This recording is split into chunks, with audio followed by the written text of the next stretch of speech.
وخبر بعنوان إطلاق أكبر علم سعودي يغطي سماء جدة خلال أيام. تشهد جدة خلال الأيام القادمة إطلاق أكبر علم سعودي يصل طوله إلى 35 متر تسحبه إحدى الطائرات الشراعية وتحلق به فوق كورنيش جدة، حيث تسير به حتى ميدان التحلية ثم تعود به مرة أخرى. وقال مدير قطاع السياحة والفعاليات بغرفة جدة محمد عبد الرحيم الصفح أن الحدث سيزيد من البهجة والمتعة التي تميز بها مهرجان جدة خلال العام الجاري. أضاف إلى ذلك بات في متناول زوار عروس البحر الأحمر ركوب الطائرات الشراعية والتحليق بعيدا في السماء للتعرف على جمال جدة طوال أيام المهرجان الذي يستمر فعالياته حتى 10 من شوال القادم. من صحيفة سبق إلى صحيفة عناوين وخبر بعنوان شركة بلاك بيري تستعد لإطلاق تلفزيون متطور. أكدت أحد المواقع الإلكترونية أن شركة بلاك بيري على وشك إطلاق منتج جديد من شأنه سد العجز في أجهزة التلفزيون الموجودة لمستخدمي الفيديو عبر الإنترنت على غرار تلفزيون أبل والمنتجات من سوني وشركة LG.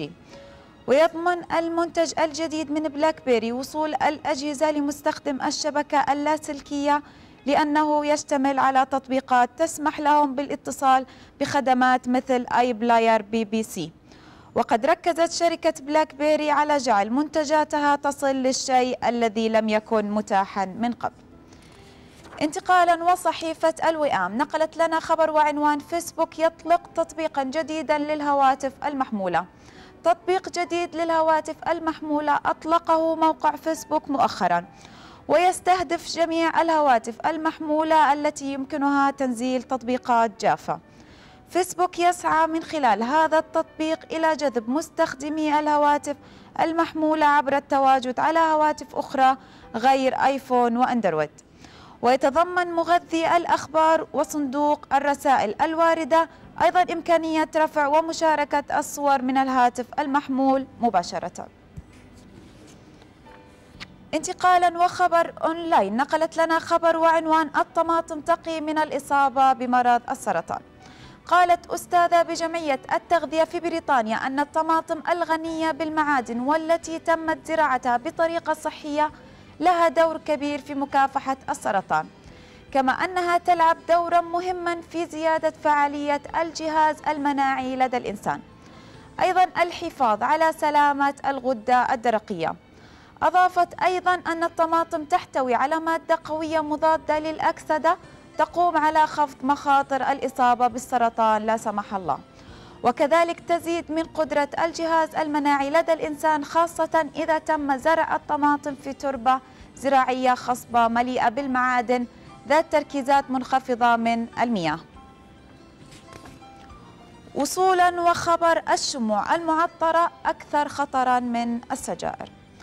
أظهرت نتائج دراسة أجريت في الولايات المتحدة الأمريكية مؤخرا أن الشموع المعطرة التي تستخدم كثيرا في المنازل لجعل الأجواء أكثر إراحة ورومانسية يمكن أن تؤثر سلبا على جسم الإنسان، حيث أثبت علماء أمريكيون أن الأبخرة المنبعثة لدى احتراق الشموع المعطرة تحتوي في كثير من الأحيان على نسبة أكبر من الموجودة في دخان السجائر، وإذ يتم إشعال مثل هذه الشموع في غرف لا تتم تهويتها بصورة جيدة، فبالتالي يمكن أن تتراكم المواد الكيميائية الضارة التي تفرز أثناء عملية الاحتراق في الأجواء، وتبقى هذه المواد في ذلك المكان المغلق لمدة طويلة، الأمر الذي يزيد من خطر إصابة الشخص بكثير من أمراض الربو وأمراض الجلد المختلفة.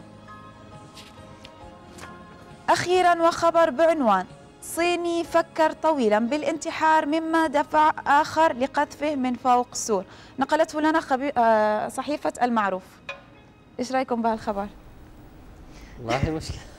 صيني فكر طويلا بالانتحار مما دفع آخر لقذفه من فوق السور. والله هذه نذالة. ما بعد مل منه واحد. يمكنه متردد.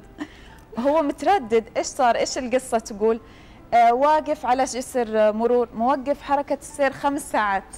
انزل ولا ما انزل، انتحر ولا ما انتحر. وهذاك رحم الناس. واحد مل جالس في السياره 5 ساعات، مل منه نزل من السياره، هو جالس يستنى احد يشيل فيه ويهديه فراح، فالثاني نزل سلم عليه ورماه من فوق الجسر. خليه يريح. ريح وارتاح. لا والاخير المفاجاه انه ما توفى، مو مكتوب له يتوفى. نزل على الحمد لله كويس. شفتي عمره طويل يستغفر ربه.